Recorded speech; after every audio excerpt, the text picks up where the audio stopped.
The struggle is between a neurodivergent child and a neurotypical child. The neurotypical child, the child who does not have a disorder per se, is the one who feels left out, whose needs are often deprioritized because the parents are also trying to take care of, maybe special classes of the child with autism, managing with occupational therapy, managing with other care and needs that are there and that are much more pressing for the family than a neurotypical child's journey. The child from the very beginning learns that how the parents are a little different for him or her and for their other sib.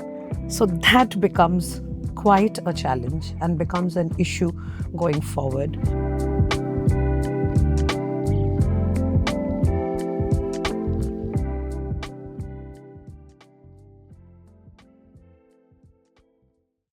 What does it mean to grow up in a home where you are expected to know more, to adjust, to be quiet, to understand? We often talk about autism, individuals with autism, children with autism, the care, the support they need, the therapies they need, the understanding and guidance they need. What about their siblings? What about their quietness? They're expected to grow faster, they're expected to understand faster, and slowly this voice fades away.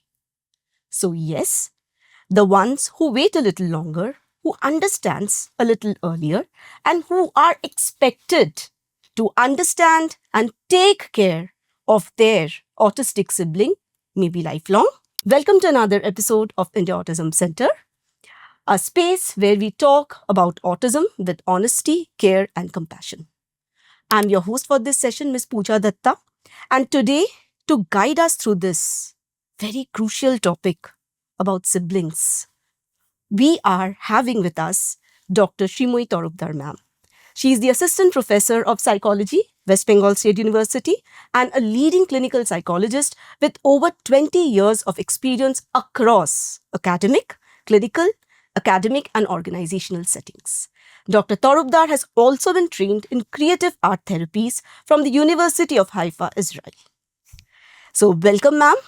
It's a pleasure Thank you so to much. have you with us. Thank you so much. And especially here, it's really great that the kind of work that you're doing at India Autism Center, I'm very thankful to be a part of this. And thank you so much for having me over. So, ma'am, let's start with a very immediate and pressing concern that most parents have.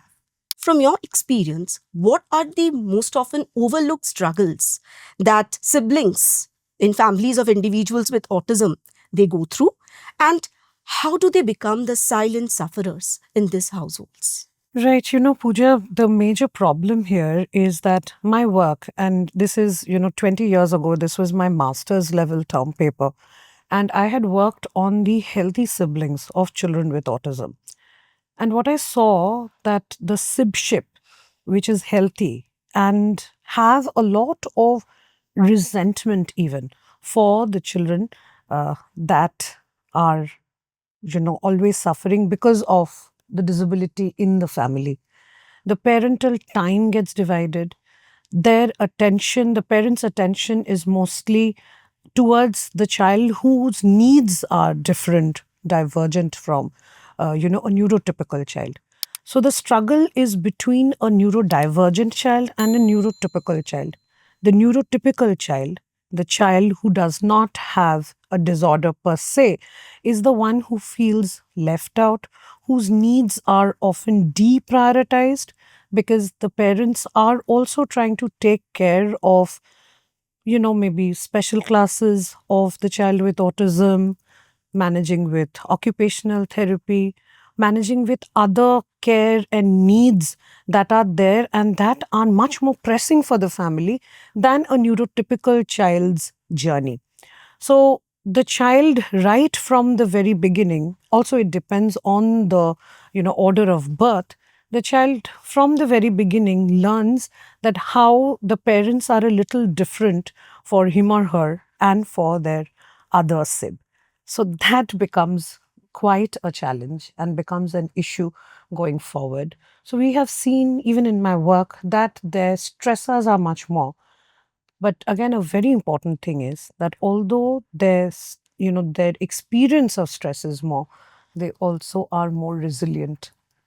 So that is, I think, a plus point also that develops from being with, a child with special needs in the household, growing up in the same house, where they also develop a sort of hardiness that comes across later in life, although initially there may be a lot more of experience of stress, depression, feeling left out, feeling unseen. That could be a problem initially. So, ma'am, like you said, this hardiness, resilience, we know these are positive traits. Right. But do you feel, ma'am, or from your experience, these excessive hardiness or this resilience, it at times turns out to be hazardous in the long run? No, I wouldn't really call it hazardous because, resilience is a good trait to possess, but it can often be very taxing for the individual. A person who, just because they are able and they are expected to carry the load more, then it becomes difficult for them, meaning that there are no leeways for them. There are no concessions that are being made for them. And when you do not make these concessions, what happens is that then you seem like that you are pushed in a corner where you have to deliver at all points of time because you are able, because you can, because you are hardy, because you are resilient. So that then becomes their new challenge. And perhaps you're right in calling it out, but I wouldn't say it's a hazardous thing, but they will carry a bigger load. That is for sure. Or maybe they're expected to. They're expected to, which is why I mentioned resentment, because they feel unseen, they feel invisible. At times they're even parentified, right? There are so many expectations, especially if it is an elder sibling with younger one with autism. Then they are always expected to understand and also partake in care, maybe even help with speech therapy, help with occupational therapy practices or repetitions that are required.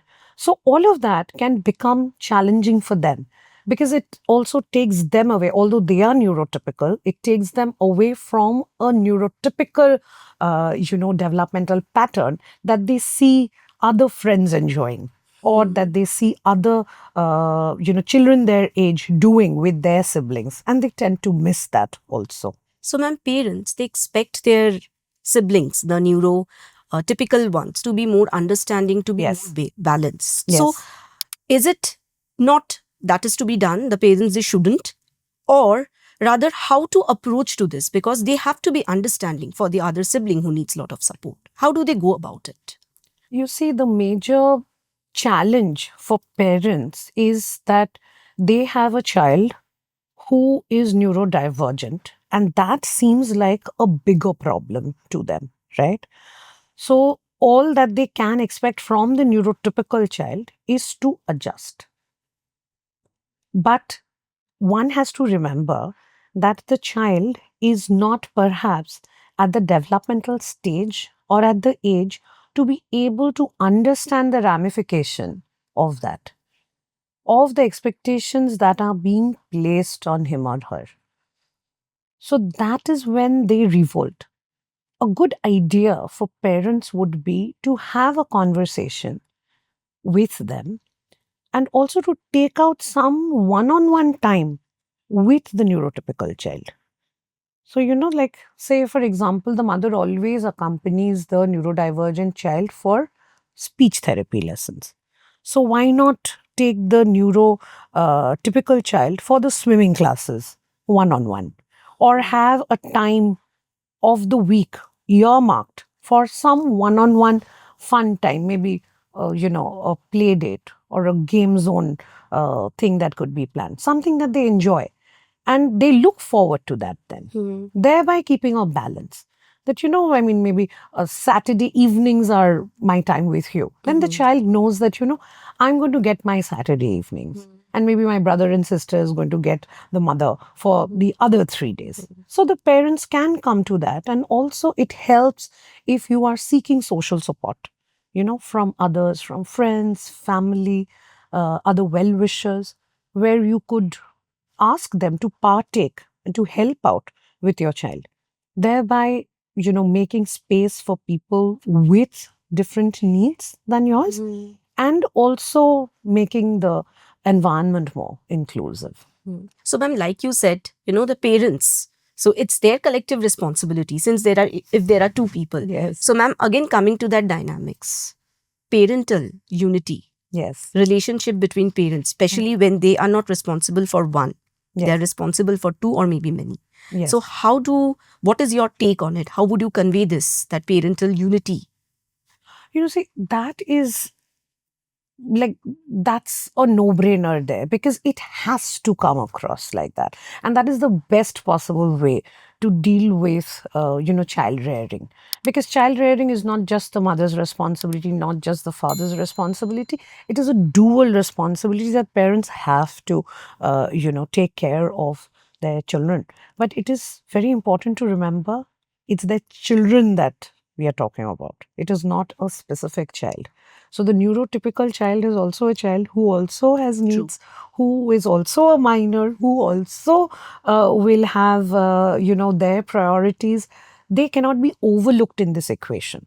So a good idea would be to, like I said, to be more inclusive in family discussions, in family rituals, and ask whether he or she is comfortable doing a few things together with the sibling, some other things that they could do separately, some other management or responsibility depending on their age and maturity level, also depending on their own temperament, making some concessions for them also. So it is definitely a big ask from the parents. But, I while I was talking about this, I remember this particular riveting scene from the film Black, starring Rani Mukherjee and Nandana as, Rani Mukherjee played the child who could not speak, and she was, visually impaired also. So, and the sibling played by Nandana was feeling very neglected. And there was this riveting scene where at the dining table, she bursts out and she says that, at times just look at me also. It cannot always be about her. So I think it is also the parental responsibility, to see both the sibs. And that is what parents can do. And at times I feel that parents can also talk about their own helplessness if they're not being able to, manage time, if they're not being able to make adequate time for each, both of them, then to just put it on the table, it also helps. That, then the child knows that, okay, they're also going through a lot. They are in the know. Knowing helps. Information helps. And also helps them to see that, my parent is also trying. My parent has my needs also, in their mind. Before we continue, please have a look at who we are at India Autism Center. Imagine a space designed not just to care for individuals with autism, but to empower them. A place where knowledge grows, support flourishes, and possibilities expand. This is India Autism Center. It is built to redefine how we approach autism. Through education, research, and community-driven initiatives, we create an environment where individuals with autism can thrive. Samavesh, our residential campus, is designed for individuals with autism to live, learn, and grow with dignity and independence. It is more than just a place to stay. It is a space to belong. Manan, our training academy, prepares professionals to provide specialized care. Through structured programs, we equip individuals with the skills to support neurodivergent communities with confidence and compassion. Khoj, our research division, is dedicated to advancing our understanding of autism. Through data-driven studies and collaborative research, we work towards shaping the future of neurodiversity.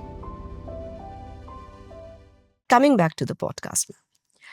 So, how do parents realize that they are shifting from giving responsibility to the child to being quite biased and harming the child? What are the indicators that parents can understand? See, the major indicators come from mood related changes in the child, the neurotypical child. So, if you see that the neurotypical child is more irritable, uh, shows more internalized or externalized features, like, conduct issues are coming up, behavioral issues are growing. There are school complaints, there are complaints from the friends that they usually play with, that he's being very nasty, or he's being very naughty, or is just generally being very rough and gruff about things. So all of that will indicate to the parents that there has been a shift. That is the time when they should not neglect it, and the conversation about this should start.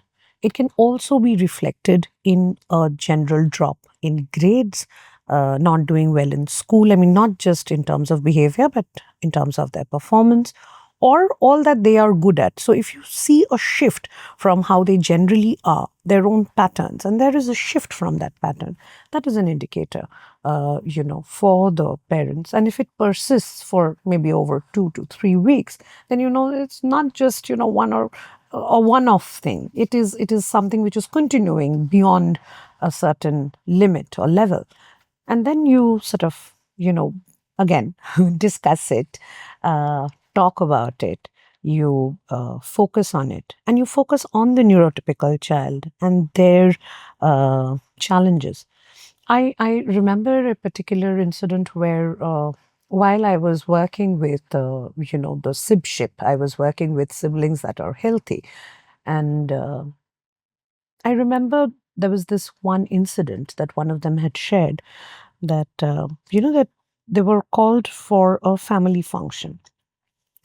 And he attended with his entire family. And then a lot of people made fun of his brother, who was a person with autism. And he was actually the younger sibling, my participant. And he said that I felt so irritated with them, but I felt even more irritated with my parents for getting us there. And he mentioned how one of his uncles had, you know, apparently very jokingly had remarked that, oh, these are two samples from the zoo or things like that. And he was so hurt about it. But he did not blame the uncle as much as he blamed the parents. He said, why were he even taken there when they knew that these people are not, ready to accept us? But that also told me about his resilience, because he would talk about how in the future he wants to, be with his brother and just take care of him. And he was very, very clear about that my J2 had no business, talking about him like that. And that is also there. But of course, that responsibility can seem like a burden, because the parents are then only expecting one to, have the typical achievements, the typical milestones. And they're also focusing more on those as well. So this is a very mixed bag. Ma'am, like you said, this kid, he showed the positive side of his behavior. Yes. I wondered whether he will criticize his brother.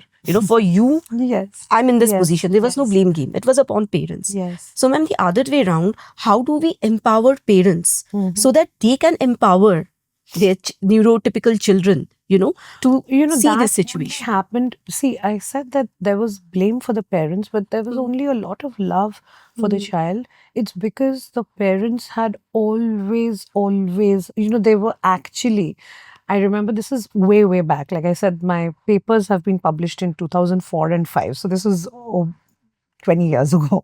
So his parents uh, used to discuss all that they could find, you know, over the internet or through magazines. Everything was discussed with him. So information was very important. He did not blame his brother because he knew that this is not his doing.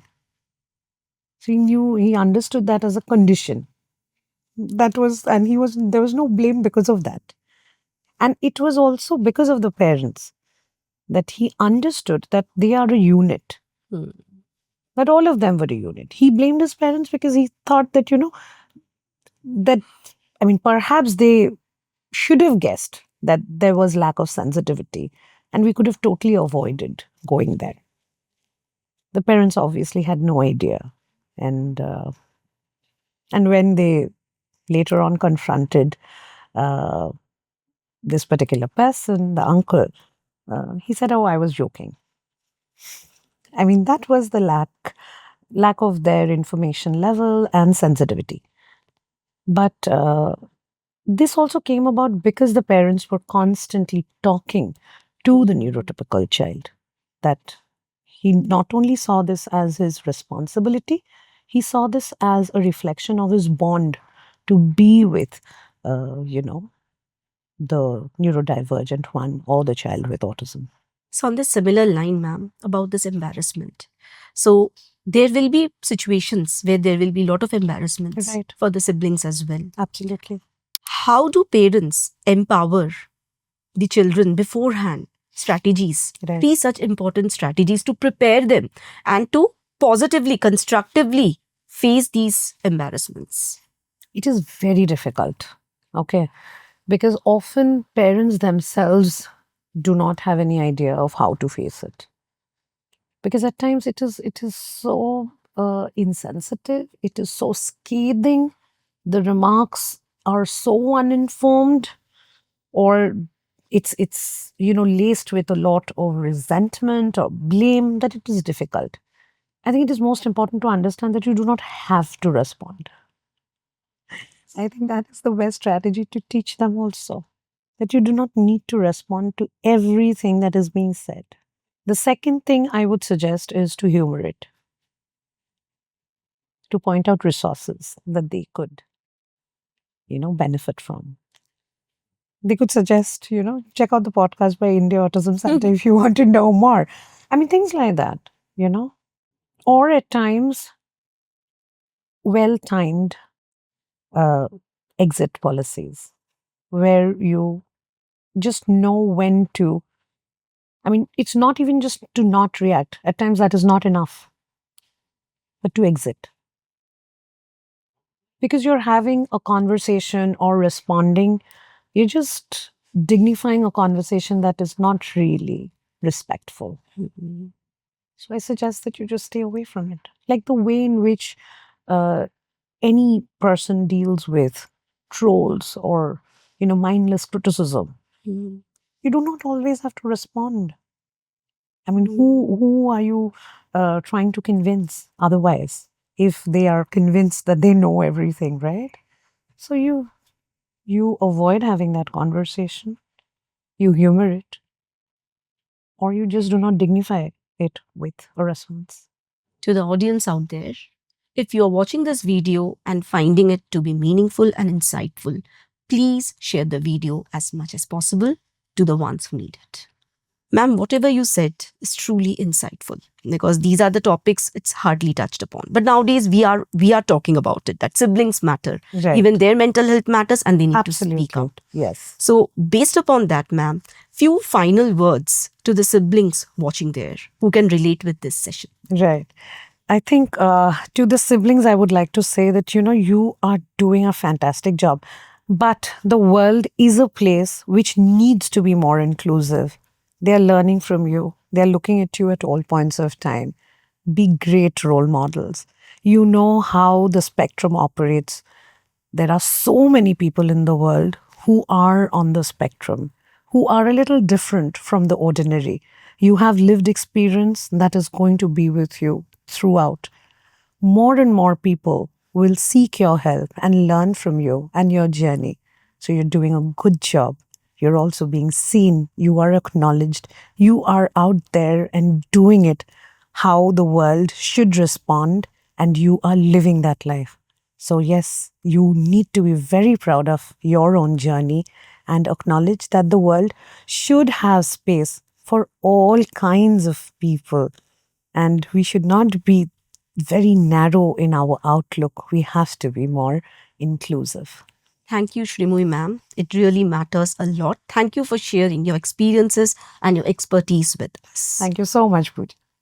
To the viewers out there, if you feel that this video is relatable, if you feel that this can be meaningful to you as well as to others, please do not forget to hit the like button, share the video, and subscribe to our India Autism Center podcast channel.